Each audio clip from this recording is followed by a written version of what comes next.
Karena pergub kan kita sudah ada Iya. bahwa peladang adat itu dilindungi sama apa? Kalau kita bicara masalah peladang adat di sini, kita tidak ada lahan adat di sini ya. Jadi kita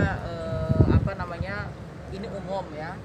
Nah, jadi kemarin juga berdasarkan hasil koordinasi kita dengan Pak Gubernur berkaitan dengan Pergub yang terbaru, kita sampai saat ini masih belum untuk menyampaikan kepada masyarakat karena petunjuk khususnya pelaksananya ini belum kita dapatkan.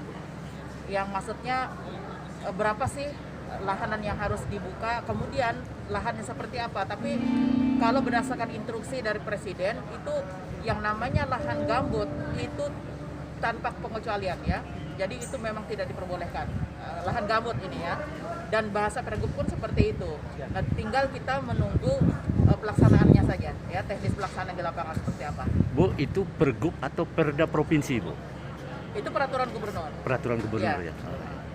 Dan ada perdanya juga. Itu perda tahun berapa itu? 2020. Tahun 2020 ya. Iya. Yang perda sebelumnya.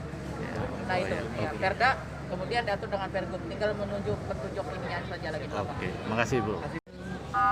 Apel kesiapsiagaan Karhutla ya, di tahun 2020 ini ya, tentunya kita berharap bahwa kejadian di tahun 2019 itu tidak terjadi lagi di tahun 2020 ini. Tapi dalam hal ini tentunya kita harus waspada. Kondisi saat ini dalam situasi bencana COVID-19 yang belum tahu berakhirnya kapan, kita juga dihadapkan oleh kondisi yaitu musim kemarau ya, terutama Karhutla yang ini menjadi momok setiap tahun di Kabupaten Kota Waringin Barat. Makanya langkah cepat ini kita ambil agar mengantisipasi kemungkinan jika terjadi Karhutla di Kabupaten Kota Waringin Barat, kita sudah siap ya.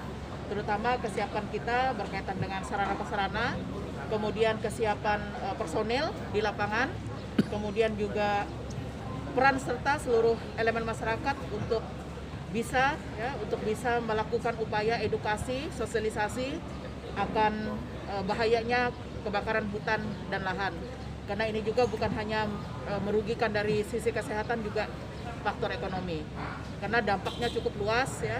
Jadi saya harapkan pada kesempatan ini juga saya menghimbau kepada masyarakat untuk membuka lahan dengan tidak membakar, karena apalagi saat ini tegas ya dari pelaku yang membakar hutan dan lahan, tentunya ada pidana di sini. Nah, jadi saya harapkan masyarakat bisa taat ya dengan ini. Insya Allah pemerintah dalam hal ini TNI Polri akan siap membantu masyarakat jika memang dibutuhkan ya, terutama yang sangat terpenting adalah bagaimana upaya kita bersama seperti slogan yaitu alam jaga kita, kita jaga alam. Ini harapannya. Bu, bagaimana Bu? Ada lahan yang terbakar, Bu? Ya, jadi untuk Kabupaten Kota Waringin Barat khususnya untuk sementara ini laporan terakhir ada 26 ya, tidak salah. 26 titik hotspot. Tapi ini bisa terkendali ya sampai saat ini. Dan kita patut bersyukur berdasarkan data terakhir dari BMKG bahwa Kabupaten Kota Waringin Barat ini relatif kemarau basah ya. Jadi ini juga sangat terbantu kita ya di dalam penanggulangan kebakaran hutan dan lahan. Dan tentunya harapan saya kita pertama tadi berkaitan ini tidak ada lagi korban ya, terutama kebakaran hutan dan lahan, karena ini betul-betul kita sudah merasakan dampak COVID-19 ini. Jangan sampai lagi nanti bencana asap juga akan datang. Jadi ini betul-betul merusak tatanan kehidupan kita, terutama faktor kesehatan itu yang paling dominan ya, kemudian juga ekonomi. Bu, selain alat-alat di sini, Bu, kan ada heli atau bagaimana persiapannya, Bu? Ya, untuk heli sendiri ada yang sudah standby di Lanut Iskandar, itu ada 2 ya.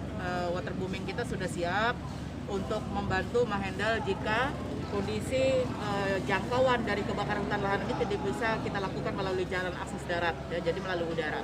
Sudah siap ada 2 kita sampaikan.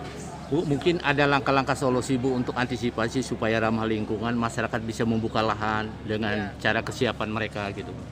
Ya, jadi antisipasi kita tidak bosan-bosan menyampaikan kepada masyarakat bahwa upaya ini bagaimana seperti yang kemarin juga sudah diinstruksi oleh Bapak Presiden untuk menjaga ketahanan pangan ini juga sangat dibutuhkan saat ini. Bagaimana masyarakat bisa melakukan untuk penanaman seperti itu di masa-masa pandemi saat ini. Nah, ini kita sudah menyampaikan ke masyarakat, kita memang ada alat untuk mekanisasi memang tapi terbatas. Dari beberapa wilayah yang ada seperti di Kecamatan Kotoringin Lama, Kecamatan Pangkalan Banteng, kemudian Kecamatan Aruk Utara dan Kecamatan Kumai yang kondisi lahannya yang masih bisa dibudidayakan untuk ketahanan pangan, membuka ladang kayak gitu. Ini kita bantu dengan mekanisasi kita, walaupun ini sifatnya bergiliran seperti itu. Ini upaya pemerintah ya untuk menyampaikan ke masyarakat supaya jangan membuka lahan dengan membakar ya, karena itu yang tadi saya sampaikan tentunya merusak tatanan baik kesehatan maupun ekonomi. Berarti solusi dari daerah gitu ya Bu? Solusi kita sudah kita sampaikan. Siap Bu.